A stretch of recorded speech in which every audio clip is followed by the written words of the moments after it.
Halo sahabat leaders, kembali bersama saya.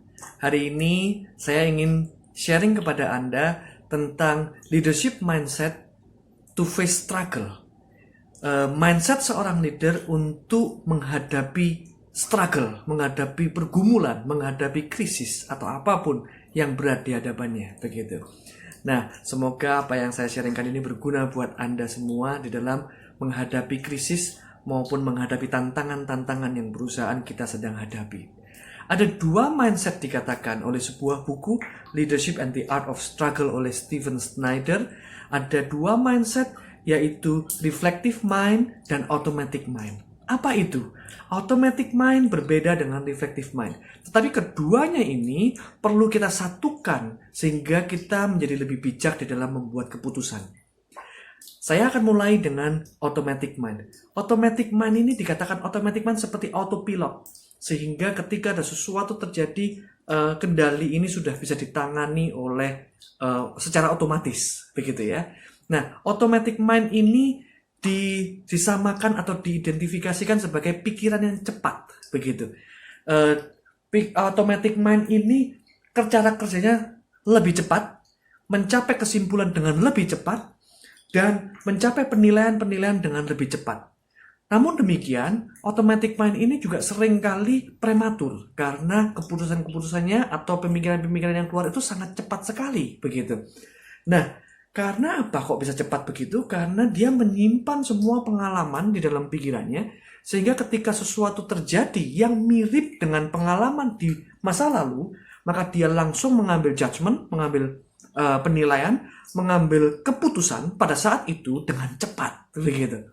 Nah, namun demikian, yang namanya pikiran automatic mind ini itu hanya seperti intuisi, seperti ketika kita ngomong sepertinya, gitu ya. It seems right, it seems wrong, begitu. Sepertinya ini benar, sepertinya ini salah, gitu. Tetapi tidak ada sebuah metodologi yang muncul di sana sehingga pertimbangan-pertimbangannya bisa jadi belum menyeluruh.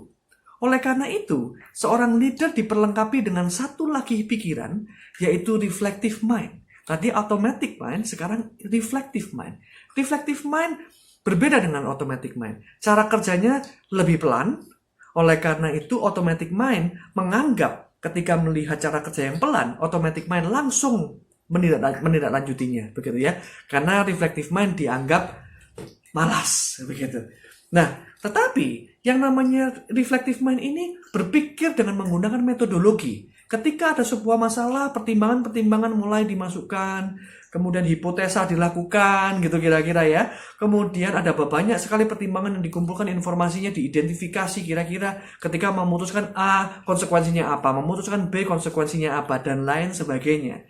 Oleh karena itu, sepertinya cara kerja reflective mind ini pelan. Namun demikian, reflective mind ini memiliki capable of reasoning. Dia memiliki kemampuan untuk memberikan alasan-alasan yang tepat, begitu. Memiliki logikanya, memiliki metodologinya untuk mencapai sebuah keputusan.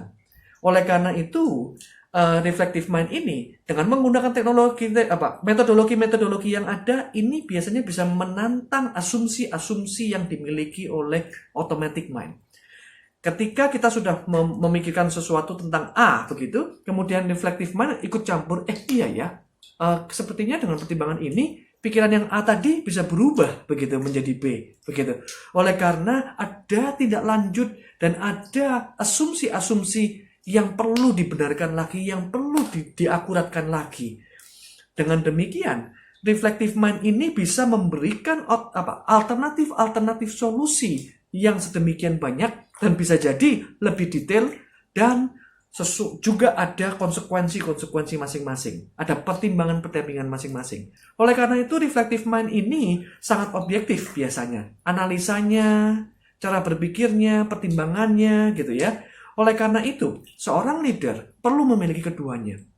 Kita tidak mengatakan bahwa reflective mind itu lebih jelek karena lebih pelan. Kita juga tidak mengatakan bahwa automatic mind itu lebih jelek karena tidak matang, begitu. Tetapi kita perlu keduanya, yaitu ketika kita harus bergerak cepat, kita memiliki automatic mind yang kemudian memberikan kita panduan. Tetapi ingat, di dalam masa krisis kita perlu menenangkan diri. Kita perlu diam dulu untuk memberikan kesempatan bagi reflective mind men-challenge asumsi-asumsi yang sudah ada sehingga bisa memberikan alternatif-alternatif solusi yang lebih lebar dengan pertimbangan yang lebih matang. Sehingga keputusan-keputusan yang harus dibuat itu bisa menjadi lebih tepat. Semoga apa yang saya sharingkan tentang automatic mind dan reflective mind ini berguna bagi para leaders ataupun Anda semua. Saya Imam Wijoyo, Chairman Indonesia Winning Institute.